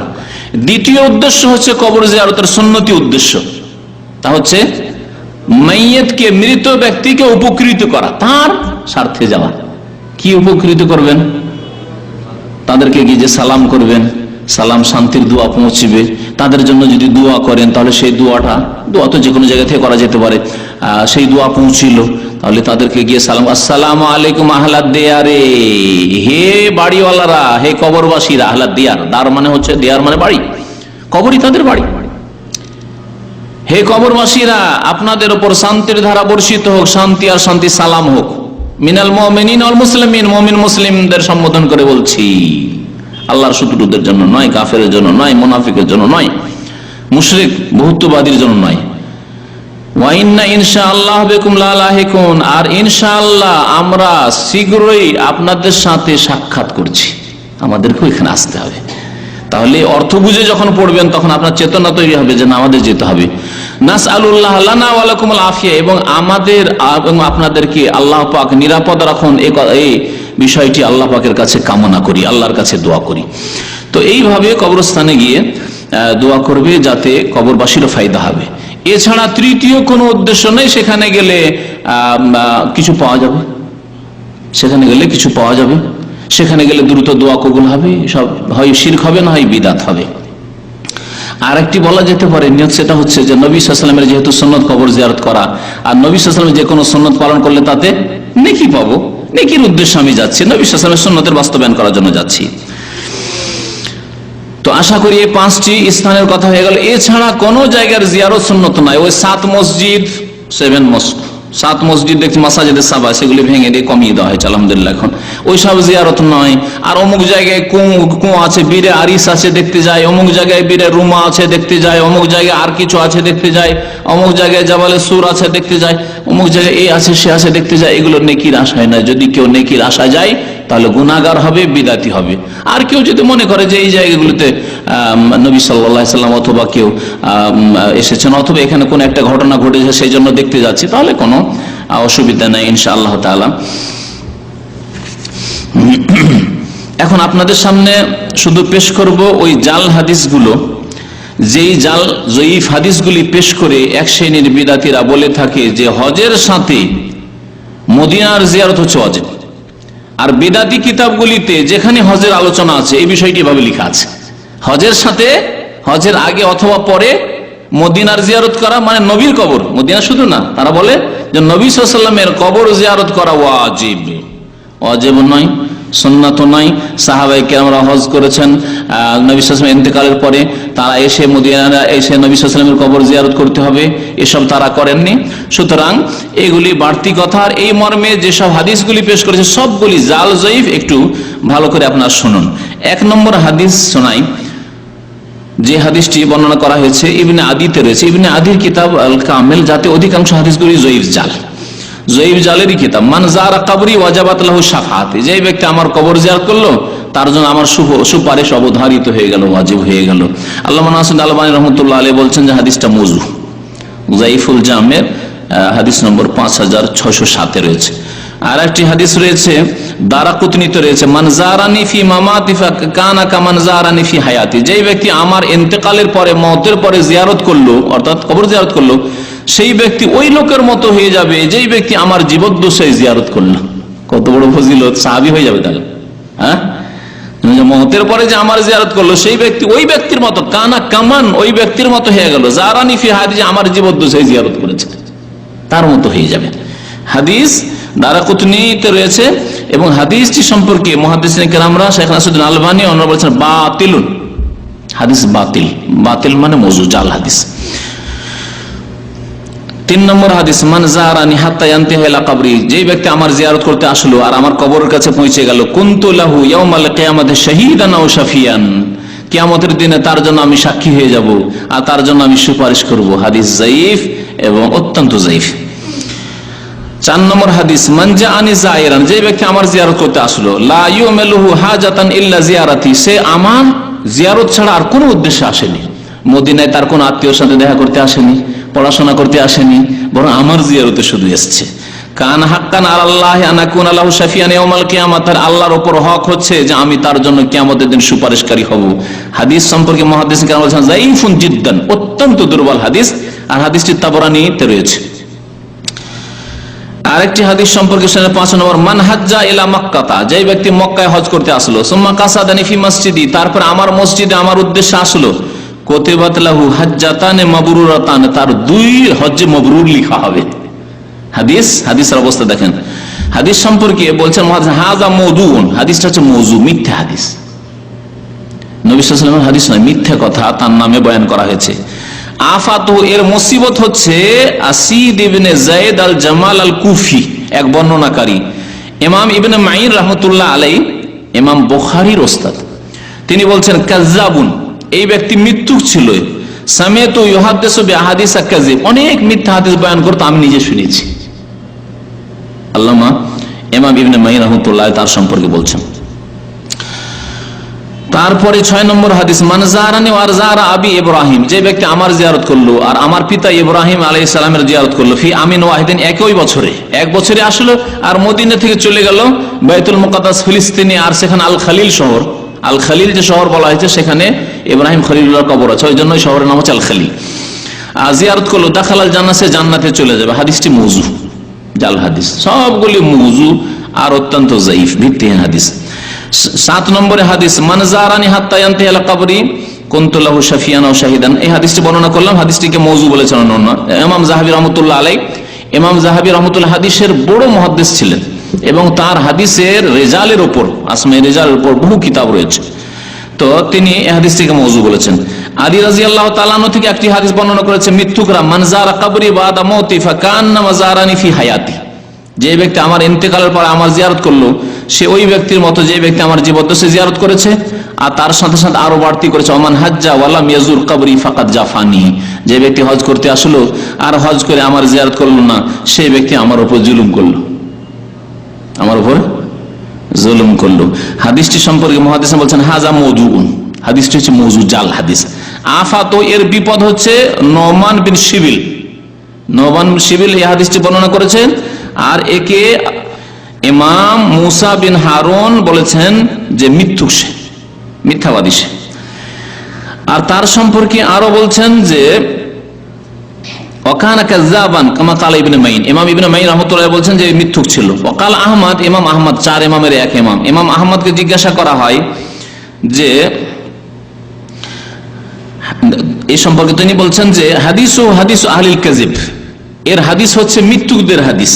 হাযা ইয়ারউহি আন জাবির আল জৌফি, এই ব্যক্তি জাবের জৌফি থেকে হাদিস বর্ণনা করতো, ওয়া হুয়া রাফিজিয়ুন মাতরুকুন শাদীদুদ দাফ, এই ব্যক্তি হচ্ছে শিয়া রাফিজি, আর শিয়ারা মিথ্যা তাদের কাছে হালাল, তাদের বাতিল ধর্মকে সাব্যস্ত করার জন্য মিথ্যার ছড়াছড়ি, এই জন্য মুহাদ্দিসিন কেরামরা কোন শিয়া রাফিজির কাছে হাদিস নেননি। ইমাম বুখারী রাহমাতুল্লাহ আলাইহি থেকে শুরু করে কোন ইমাম যার মধ্যে জানতে পেরেছে এর মধ্যে শিয়াত রয়েছে তার কাছে হাদিস নিতেন না। ইমাম আবু হানিফা রাহমাতুল্লাহর কথা শুনেন, ইমাম আবু হানিফা রাহমাতুল্লাহ আলাইহি বলছেন মা রাআইতু আকযাবা মিনহু, আমি এই জাবের জফির চাইতে মৃত্যু কাউকে দেখিনি, কারণ জাবের জফির বাড়ি কুফাতে ছিল আর ইমাম আবু হানিফা রাহমাতুল্লাহ আলাইহির বাড়িও কুফা ছিল। তো তিনি বলছেন এই জাবের জফি হাদিস বর্ণনা করেছে যে হাদিস শুনলাম যে ব্যক্তি হজ করলো আর হজ করে আমার জিয়ারত করলো না, সেই ব্যক্তি আমার উপর জুলুম করলো, বাড়াবাড়ি করলো। ওই হাদিসের বর্ণনাকারী সম্পর্কে বলছেন ইমাম আবু হানিফা রাহমাতুল্লাহ আলাইহি যে মা রাআইতু আকযাবা মিনহু, এই জাবের জফির চাইতে বড় মিথ্যাবাদী আমি আর কাউকে দেখিনি। চিন্তা করতে পেরেছেন? তাহলে এই হাদিসগুলি পেশ করে থাকে ওই বিদআতপন্থীরা, যারা বলে যে হজে আসলে মদিনা আসতেই হবে, আর এটা অজেব, আর নবীর কবর জিয়ারত করতে হবে অজেব, আর যদি কেউ মদিনা না আসে আর চলে যায় তাহলে তার যে সমালোচনা শেষ নেই, এটা তো হজই হয়নি, চলে এসছে। এক অসুস্থ ব্যক্তি আমার জানা আছে, কোন এক হজে আসার পরে একবারে অসুস্থ হয়ে যায়। অসুস্থ হওয়ার কারণে মক্কা থেকেই সে চলে যায়, মদিনা আসতে পারে না। আজকে থেকে 6-7 বছর আগের ঘটনা। তারপরে এলাকার যত বিদাতি তার উপর ফতোয়া লাগানো শুরু করলো যে হজ হয়নি, আবার যেতে হবে, কারণ সে মদিনা যায়নি। এই হচ্ছে বিদাতীদের অবস্থা। আরেকটি হাদিস রয়েছে, যে হাদিসটি জয়ীফ, দুর্বল, সেই হাদিসটি শোনায় মুসনাদে আহমদে রয়েছে হাদিসটি, হাদিস জয়ীফ। আর এই হাদিসের ভিত্তিতে অধিকাংশ হাজিরা মনে করে যে মদিনায় আসলে 40 ওয়াক্ত নামাজ পড়তে হবে। মদিনা আসলে 40 ওয়াক্ত নামাজ পড়বে। যেই ব্যক্তি মদিনা আসলো, আসার পরে 40 ওয়াক্ত নামাজ পড়লো, তার জন্য দুটি মুক্তির ছাড় লিখে দেওয়া হবে। কোতেবালাহ বারাআতানে বারাআতুম মিনান নার ওয়া বারাআতুম মিনান নিফাক, জাহান্নাম থেকে ছাড় প্রাপ্তি লেখা হবে, আর লেখা হবে বারাআতুম মিনান মুনাফিক থেকে ছাড় প্রাপ্তি লেখা হবে, মানে ও মুনাফিক হবে না আর ও জাহান্নামী হবে না। এই হাদিস মুসনাদ আহমেদে রয়েছে এবং হাদিসটি অত্যন্ত জয়ীফ। সুতরাং এই হাদিস জয়ীফ হাদিসের ভিত্তিতে যা নবী সাল্লাল্লাহু আলাইহি ওয়াসাল্লাম থেকে সাব্যস্ত হলো না, এইরকম ধারণা রাখা বিদআতি ধারণা যে মদিনা হজের সাথে এসে 40 ওয়াক্ত নামাজ পড়তে হবে, 7 দিন থাকতে হবে। বরং আর একটি হাদিস আছে, এই জন্য আরো মুনকার, হাদিসটিকে মুনকার বলেছেন মুহাদ্দিসিনরা। মুনকার মানে জয়ীফ, আবার জয়ীফ হাদিসের বিরোধী, পরস্পর বিরোধী হাদিস। আর এক হাদিস রয়েছে, যেই ব্যক্তি 40 দিন, 40 ওয়াক্তের জায়গায় 40 দিন বলা হয়েছে। তাহলে যদি সহি হাদিস হইতো তাহলে দুই রকম ভাষা ব্যবহার হইতো না। মান সাল্লা আরবাইনা সালাতান একটিতে আছে, আর একটিতে মান সাল্লা আরবাইনা লাইলাতান, 40 রাত 40 দিন থাকলো। তাহলে কোনটিকে সহি নেবেন? 40 দিনে চিল্লা মারতে হবে মদিনায় এসে, না 40 ওয়াক্ত নামাজ পড়তে হবে? তাহলে দুটি ছাড় প্রাপ্তি পাওয়া যাবে। সুতরাং কোনটি হাদিস এই বিষয়ে সহি নয়। হাজী সাহেবরা আসবেন অথবা অন্য কেউ হজের না গিয়ে এমনিতে মদিনা যাবেন, যতটা সময় থাকা সম্ভব যথাসাধ্য থাকেন, আর সেখানে গিয়ে আপনি মসজিদে নববীতে 5 ওয়াক্ত নামাজ পড়ার চেষ্টা করেন। 40-এর কম হোক বেশি হোক, আপনি সারা জীবনটাই মদিনায় কাটাবার চেষ্টা করেন। এবং মদিনায় আজকে তো সচ্ছলতা এসেছে। নবী করিম সাল্লাল্লাহু আলাইহি ওয়াসাল্লাম অভাবের যুগে যারা মদিনায় কষ্ট সহ্য করে থাকবে তাদের সম্পর্কে সুসংবাদ শুনিয়েছেন। সুতরাং এই সুসংবাদ হাসিল করার চেষ্টা করেন। আল্লাহ পাক রব্বুল আলামিন যেন আমাদের সকলকে তৌফিক দান করেন। নবী করিম সাল্লাল্লাহু আলাইহি ওয়াসাল্লামের সুন্নাত মোতাবেক চলার জন্য আল্লাহ পাক রব্বুল আলামিন আমাদেরকে তৌফিক দান করেন। আল্লাহ পাক রব্বুল আলামিন আমাদের জন্য হালাল রিজিকে বরকত দান করেন এবং হালাল রিজিক দিয়ে আমাদেরকে হজ করার তৌফিক দান করেন।